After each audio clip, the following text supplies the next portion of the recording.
Hey everyone, I'm Gad, and today we are going retro. No, I don't mean 80s disco or cassette tapes retro, but Chinese Mandarin retroflexes, which sound like a yoga move, but it's actually a set of cool, tongue-twisting sounds in Mandarin Chinese. Now, let's dive in before our tongues start revolting.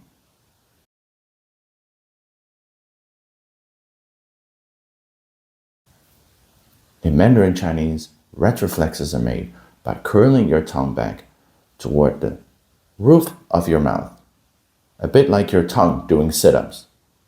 These sounds mostly appear in the zhi, chi, shi, and r initials.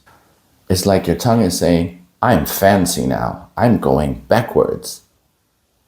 You'll hear these retroflexes in words like 中国, 吃, 人, or 书.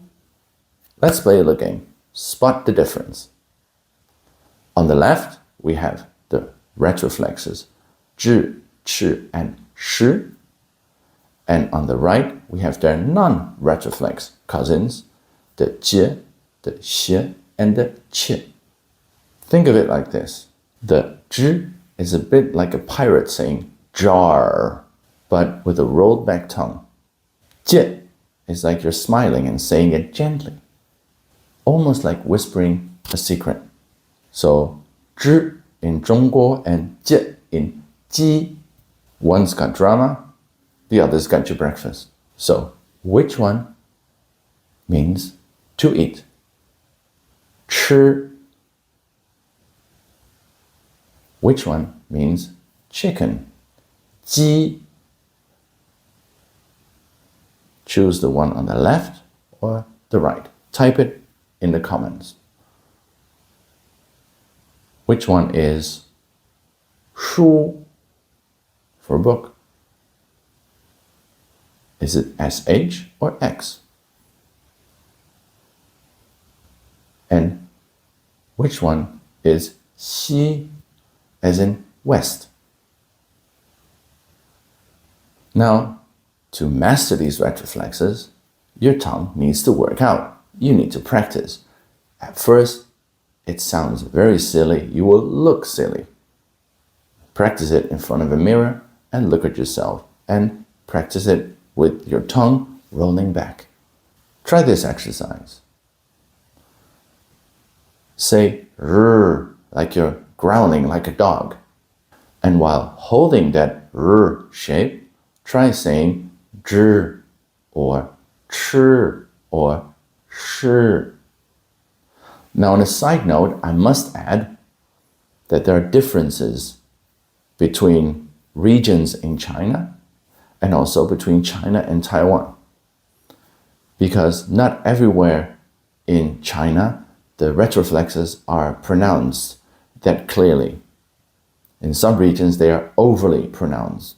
They use the and the and the a lot, that you think all you hear is people with a hot potato in their mouth going. For me, it took quite a while to get used to that. Whereas in Taiwan, they still pronounce the retroflexes, but not overly pronounce it. So you can decide for yourself what you want to do.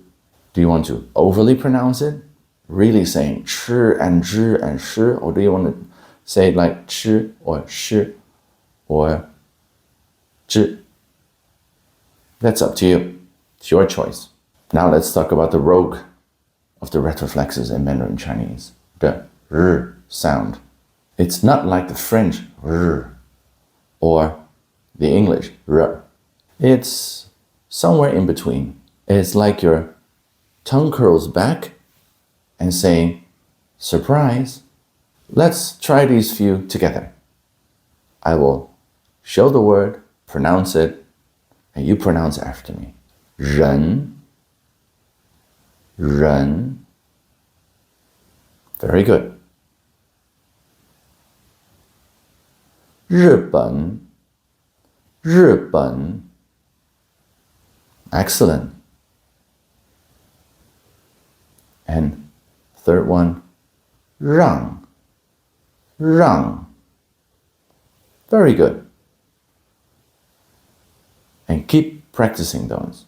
Fun fact, if you can say 日本人 5 times fast after each other, you earn a black belt in Chinese Mandarin phonetics. Don't fact check that. Let's practice the retroflexes one more time. Again, I'll show you the word, you pronounce after me. 中国中国吃饭吃饭书包书包人民人民 And the last one, 日本人日本人 Practice these every day and you'll soon be speaking like a native. Or at least like someone whose tongue doesn't panic every time it hears Mandarin Chinese. So thanks for tuning in, Retro Warriors. If this video was helpful to you, please give a thumbs up and leave a comment. For more tips and tricks about learning Chinese, subscribe to my channel. I have over 300 subscribers now, and I wish to thank every subscriber for joining my channel. And I hope this channel can continue to grow and I can make more videos like this to help you learn Chinese. Keep learning, keep laughing, and keep that tongue twisting. Now you have the knowledge, put it to use. See you in the next video. Bye bye.